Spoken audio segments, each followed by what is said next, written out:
Let's talk about the number one reason why your overseed or fall seeding project fails. So it may not be what you're thinking. It's not necessarily the grass seed choice. It's not necessarily the prep. It's not the chemicals. It's not biostimulants. It's not fertilizers. It's none of that stuff.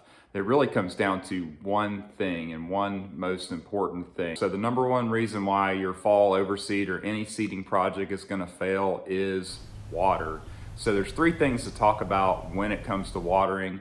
Let's get into those, and I'm going to go show you some different areas on my fall overseeding and how water has impacted them. All right, so the number one failure reason is going to be not enough water, lack of water. So your soil is just simply going to dry out. If you throw seed down in the fall, say September, and you don't water it at all, then you're just going to come out there and you're going to see some dried out areas that have seeds still just sitting around on the soil. So lack of water or no water, you're not going to get any kind of results at all. You're going to get very poor germination. Now, the other side of this is if you water a little bit, everybody has good intentions when you start. You start off watering a little bit and then you kind of stop. You're going to get that seed to start germinating. Then it's simply just going to dry out and that seed's just toast, it's done. So you've got to maintain consistent watering throughout your overseed or seeding project to have any kind of results at all. All right, so the second situation is too much water. Too much of a good thing can be bad, we all know that. So if you put too much water down on the seed, it's going to just stay soggy, it's going to stay moist. It may germinate and then some of it may die off. The other problem you're going to run into is pooling or runoff. So if you're just constantly irrigating it, or if you get a heavy amount of rainfall, which I did, you're going to have some runoff and your seed's going to pool in certain areas and get real thick, and then other areas it's not going to grow at all. So you really are aiming for just keeping that top layer of soil moist. So when it comes to watering new seed, how I typically do it is you're going to come in and start mid-morning. So in the first part of the morning, you got dew on the ground, everything's still damp from the day before. You're going to come in around 10 o'clock and water. 2 to 3 hours later, you're going to water again early afternoon once that sun gets high. Then late afternoon and late evening. So about 3 to 4 times a day, you're going to water. And when I talk about watering, I'm not talking about a deep and infrequent. This is very light watering. I'm talking a couple minutes per zone.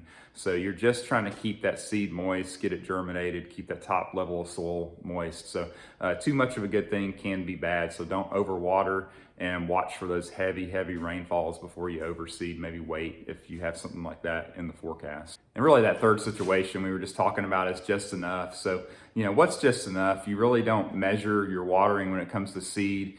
Just enough is just trying to keep that top layer of soil moist. So you're just trying to keep it misted, moist, and get that seed germinated. Once the seed germinates, then you're going to start backing off on watering. You still want to keep it damp, moist for the first 2 to 3 weeks. But once you get that seed germinated for turf type tall fescue like I have, I'm looking at about 7 to 10 days on germination. So once I hit that point, then I'm backing off and just watering maybe 2 to 3 times a week. Still not deep and infrequent. I'm just trying to keep that top layer of soil moist and not soaking, saturated, pooling, but you just want to keep it moist for the first 2 or 3 weeks and you're going to have some good results. All right, so what if you don't have an irrigation system? Well, I got you covered on that. I'll link below a video where I did a DIY above ground irrigation system using pro style parts. You can easily assemble this and put it on a automated timer on your hose bib to really work just as well as an in-ground irrigation system. Also, some other things that you want to keep in mind, if you have an in-ground irrigation system like I do, your coverage may not be the best. Things have changed over the years in your yard. I had a fence put in. That impacted some of the areas and the coverage. I did try to move those in the spring. I did replace a lot of sprinkler nozzles this year as well. So I feel like I've got decent coverage, but there is still a few areas where it can dry out. So I'm going to actually use a hose and a timer and a little oscillating sprinkler as well as a tripod sprinkler. Those are really key in supplementing my irrigation system on certain areas of my yard that don't get that great of coverage. But without further ado, let's go take a look at the yard and we'll show you, let's just walk and talk. I'll show you some of the areas and how water has impacted these areas in different ways. All right, so we're a couple weeks in on the overseed, looking really good. Overall, I did drop down some seed to fix a few areas that had some washout. So let's look at the area up close. So first off, I want to say that I do have good sprinkler coverage over here. However, back towards the back area of this little section, I do not have that great of coverage. So let's go check that out. Look at the difference. You can see where it starts drying out. That's because of lack of water. So this area from here over gets pretty good coverage. From here back, not good coverage. You can see some seeds just still sitting on top of the soil where it didn't germinate very good. So coverage, no coverage, huge difference. It's coming in nicely in the backyard as well. But again, there's a few areas that were impacted by water. So this area right here gets really good sprinkler coverage. I've got about 4 rotor heads that cover this area, and the watering is really good. Good coverage here. We've got spray heads all along this wall, so really good coverage. But it's starting to thin out, and you can actually see right here, I actually top dressed and reseeded. These areas got too much water, so when Hurricane Helene rolled through, it's hard to tell, but this actually isn't flat. You can see the wall right here is shorter, and it gets taller right here. That's because the yard actually slopes. So we ended up getting a lot of pooling right here, and the water runs this way and it runs off into that drainage area. So the grass seed actually got washed right here. So that's why we have pretty poor results in this area in general. But let me show you this sprinkler. This is just a regular Orbit. It's a metal one. You can get these in plastic or metal. It's an oscillating style sprinkler. Again, I don't have very good irrigation coverage right here. I've got a couple of spray heads, but they really struggle to reach the edges of this section. So I'm supplementing with this Orbit oscillating sprinkler, and I got it running on a timer. I did reseed this area because it had a lot of wash as well, and I've got this thing going about, I think, 3 or 4 times a day every 6 hours. So you can see it's really damp, really moist, but it's not pooled. So that really is the key when it comes to your grass seed, is keeping it damp, keeping it moist, but not just puddling water. So again, I just reseeded this a couple days ago, so we're looking for this to germinate soon. Some areas where we washed. This actually isn't part of the yard, but the seed washed in there. Here's an area that really struggles. So right here, this little strip, look how dried out that is. You're just not gonna grow grass seed in that kind of area. So what I will end up doing is, once this part germinates, I'll end up moving my little oscillating sprinkler over here to help cover this area.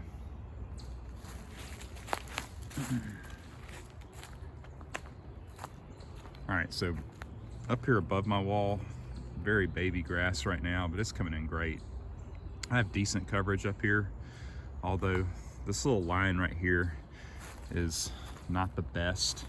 So what I did yet again is I've got this Orbit tripod sprinkler, and if you're looking to cover a large area, so per se, if I didn't have irrigation up here, this is going to be one of your best options. You can actually have it go in almost like a 360 pattern if you adjust these little guys all the way out, and you could pop it in the middle of a big section like this and get, you know, okay coverage. But like all manual sprinklers, you're gonna have to move it around. But mainly I was using this. I watered for about 2 weeks up here with this sprinkler to catch this section right here from here down that does not get that great of sprinkler coverage. But look at all this baby grass growing up here. It's about 2 weeks old, looking really good. It's gonna thicken up, harden up really nicely. I will link the video below, but this is this grass seed is Pennington Elite. It's from Super Sod.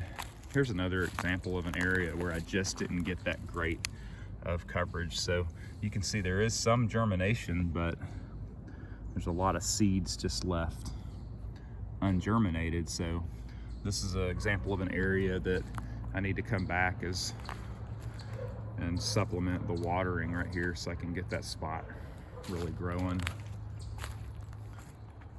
Look at that stuff. And it looks good.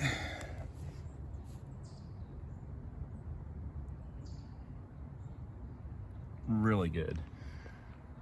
So I know you may be thinking, hey, seed's more important than water. Well, not really.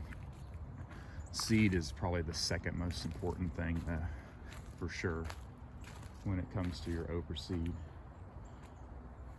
It's choosing the right kind of seed, and we'll talk about that in another video as well. But here again, look at this line right here, okay? Sprinkler coverage, no sprinkler coverage.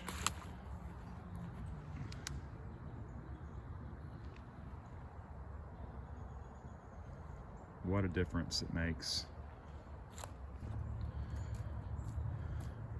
All right, if you followed along the channel some, you may recognize this section right here. This was actually warm season grass that I attempted to establish from seed, and this is a good example of the opposite problem, in that it got too much water. So, you know, this was coming in pretty good if you followed along, and there is still some pretty decent grass. Remember, this is warm season zoysia, so it's actually going dormant right now, but it's very thin in this area in particular because we ended up watering it a little bit too much and it got diseased. So we killed the disease off and then, you know, kept mowing it, but it just didn't have enough time in the season to really thicken up. But we're hoping that this will thicken up next season. If not, I will have to convert this section back to cool season grass, which is fine. It was an experiment, so nothing gained, nothing lost.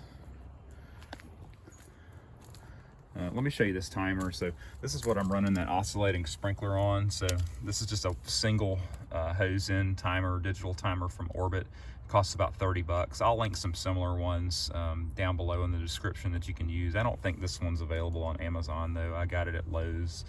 I've actually got two of these. I really like them. You can see it's flashing through the next start time. It's set on auto. It's got my time, 8:33 a.m. Okay, and you can basically set your clock. You set your start time, so 10 a.m. is my start time. You can tell it how long. I want it to go for 5 minutes. Using that oscillating sprinkler, I'm gonna kick it down to 4. I was using that tripod on this, and then you got how often, so every 4 hours. Then you just turn it back to auto, and you want to have a splitter, that way you can still use your regular garden hose for other stuff, and kick that thing on, leave your hose bib on, and this thing's going to automatically water just like an in-ground irrigation system. All right, well, that's going to do it for today's video. I hope you found this helpful. If you did, please consider subscribing to the channel. And just remember, the most important thing when it comes to any kind of grass seeding project is definitely water. If you don't have plans in place to get down water every day on that new grass seed, then maybe you need to reconsider your options and go with something different, or wait until you can get water, wait until the forecast is more favorable for you, and just make sure you're really following that most important thing. If not, none of the other stuff really makes any difference. You can choose whatever grass seed you want, but if you don't water it, it's just not gonna germinate, or it's gonna germinate and it's gonna die. So thanks for watching. We'll see you in the next video.